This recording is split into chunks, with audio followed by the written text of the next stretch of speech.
अंकिता और विनय एक ही कॉलेज में पढ़ते थे।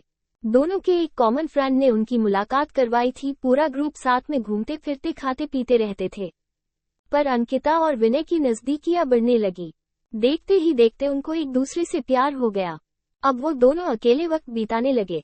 बागों में घूमना, साथ में मूवी देखने जाना, साथ में पढ़ना, वो हर चीज एक साथ ही करते थे। देखते ही देखते कॉलेज खत्म हो गया और उनका मिलना भी कम हो गया। एक बार अंकिता और विनय दोनों एक समुद्र किनारे बैठे थे। अंकिता ने विनय से कहा, अब तो हमारी कॉलेज भी खत्म हो गई है, अब हम एक दूसरे के साथ वक्त कैसे बिताएंगे, और अब जल्द ही मेरे घर वाले मेरी शादी करवा देंगे। विनय ने उसका हाथ पकड़ते हुए कहा कि अंकिता तुम चिंता मत करो, मैंने 1-2 कंपनी में अप्लाई कर दिया है, बस कुछ ही दिनों में मैं अच्छी नौकरी पर लग जाऊंगा, फिर हम अपने अपने घर में बता देंगे। 2 हफ्ते बाद ही विनय को अच्छी कंपनी में नौकरी मिल गई, जैसे कि उन्होंने तय किया था। उन्होंने अपने अपने घर पे बता दिया। विनय की माँ तो मान गई, पर उसके पिताजी नहीं मान रहे थे, और यहाँ अंकिता के घर वालों ने तो साफ साफ इनकार ही कर दिया था। वो दोनों बहुत परेशान होने लगे कि अब क्या होगा, कैसे वो अपने घर वालों को मनाएंगे। बहुत दिन हो गए, दोनों का एक दूसरे से बात करना भी कम हो गया था, क्योंकि अंकिता के घर वालों ने उसका फोन ले लिया था और उसके लिए रिश्ता ढूंढ रहे थे। वो कभी कभी अपनी सहेली के घर जाती, तभी विनय को फोन कर पाती थी, और बस हमेशा यही कहती कि विनय तुम जल्दी ही कुछ करो, वरना मेरी शादी हो जाएगी, मैं तुमसे बहुत प्यार करती हूँ, तुम्हारे बिना नहीं रह पाऊंगी। विनय भी उससे हमेशा आश्वासन देता था, पर उससे भी नहीं समझ आ रहा था कि वह क्या करे, कैसे अपने घर वालों को मने। यही सोचते सोचते वक्त बीतते जा रहा था। दोनों बहुत परेशान रहने लगे। विनय घर पे न कुछ खाता था, न ही बात करता था, बस पूरा दिन शांत शांत रहता था। ये देखकर उसकी माँ से रहा नहीं गया, और उसने अपने पति को समझाया कि मुझे मेरे बेटी की खुशी से बढ़कर कुछ नहीं है, और अब अगर उसकी शादी होगी तो अंकिता से ही होगी। आप कल ही उसके घर जाके उसके माँ बाप से बात करो। अगले ही दिन विनय के पापा अंकिता के घर गए और अंकिता के माँ बाप से बात की और उन्हें समझाया कि हमारे बच्चों की खुशी में ही हमारी खुशी होगी। मेरा बेटा एक अच्छी कंपनी में काम करता है और उसकी तनख्वाह भी अच्छी है, वो आपकी बेटी को खुश रखेगा। विनय के पिताजी की बात सुनकर अंकिता के माँ बाप मान गए और शादी के लिए राजी हो गए। विनय और अंकिता की शादी धूमधाम से हुई। दोनों बहुत खुश थे। वो अपने हनीमून के लिए शिमला गए। हनीमून से लौटते ही विनय अपने काम पे लग गया। दोनों की जिंदगी हंसी खुशी बीत रही थी। उनकी शादी को अब 2 साल होने वाले थे, पर उन्हें अभी तक बच्चा नहीं हुआ था। घर वाले, रिश्तेदार, सब लोग अंकिता से हमेशा यही सवाल पूछते थे कि खुशखबरी कभी दे रही हो, पर वह हमेशा मुस्कुराकर बात टाल देती थी। विनय और अंकिता भी बच्चा चाहते थे, पर उन्हें हो नहीं रहा था। बहुत डॉक्टरों को दिखाया, सब टेस्ट भी करवाए, लेकिन कुछ फायदा नहीं हुआ। अंकिता की सास उससे बाबा के पास भी ले गई, पर वहां भी सिर्फ निराशा ही हाथ आई।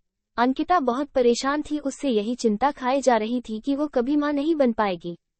4 साल बीत गए, पर उन्हें अभी तक बच्चा नहीं हुआ। एक दिन विनय ऑफिस से लौट तो उसकी माँ उससे चिल्लाने लगी कि तूने अपनी मर्जी से शादी की, अब देख रहा है ना, बच्चा भी नहीं हो रहा, अब हमारा वंश आगे कौन बढ़ाएगा।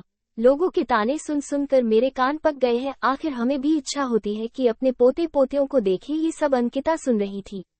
विनय ने अपनी माँ को समझाया कि जरूरी नहीं कि आपकी बाहू में ही कुछ कमी हो, मुझ में भी तो हो सकती है, आप शांत हो जाइए। जैसे तैसे उसने अपनी माँ को चुप करवाया और अपने रूम में चले गया। अंकिता बहुत रो रही थी। विनय उसके पास गया और उससे गले लगा कर कहने लगा, तुम चिंता मत करो, सब ठीक होगा, मैं हूं ना तुम्हारे साथ, में तुम्हारा साथ कभी नहीं छोड़ूंगा। और माँ की बात का बुरा मत मानो, वो ऐसे ही कहते हैं, गुस्से में जाने दो, खाना लगा दो, हम साथ में खाते हैं। अंकिता थोड़ा शांत हुई और खाना लेकर आई। दोनों ने साथ में खाना खाया और सोने लगे। पूरी रात अंकिता यही सोचती रही कि कैसी औरत हूँ मैं, जो अपने पति को बच्चा भी नहीं दे पा रही, अपना वंश को आगे नहीं बढ़ा पा रही, कितनी बदनसीब हूँ मैं।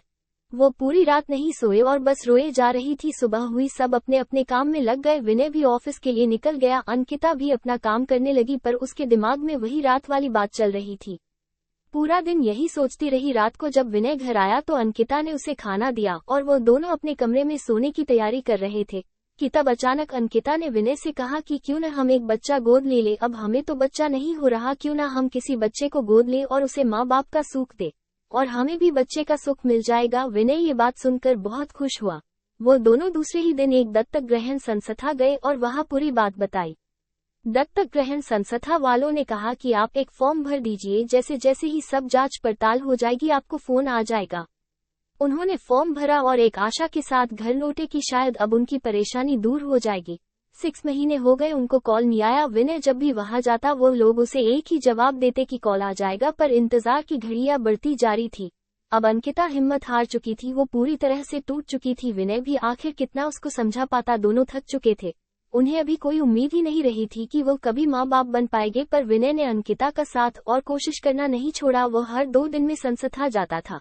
इंतजार करते करते 8 महीने हो गए थे और एक दिन अचानक विनय को कॉल आता है कि आप दत्तक ग्रहण संस्था में आ जाए, आपके लिए एक खुशखबरी है।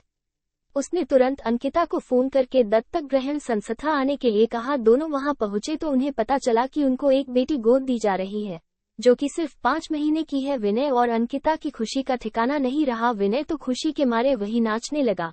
वो दोनों उस बच्ची को लेकर घर आए। विनय की मां ने उनका पूजा की थाली से स्वागत किया। उन्होंने उसका नाम किरण रखा, जैसे वो उनकी जिंदगी में आशा की किरण हो।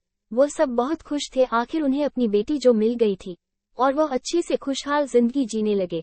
बस यही होता है प्यार, जो हर वक्त में तुम्हारा साथ दे और यकीन दिलाए कि हमारी परेशानियां हमसे छोटी होती है और हमें कभी अपने जिंदगी में उम्मीद नहीं छोड़नी चाहिए। विश्वास हो तो हम सब कुछ पा सकते हैं। दोस्तों, अगर वीडियो पसंद आई हो तो वीडियो को लाइक करके चैनल को सब्सक्राइब करें। धन्यवाद।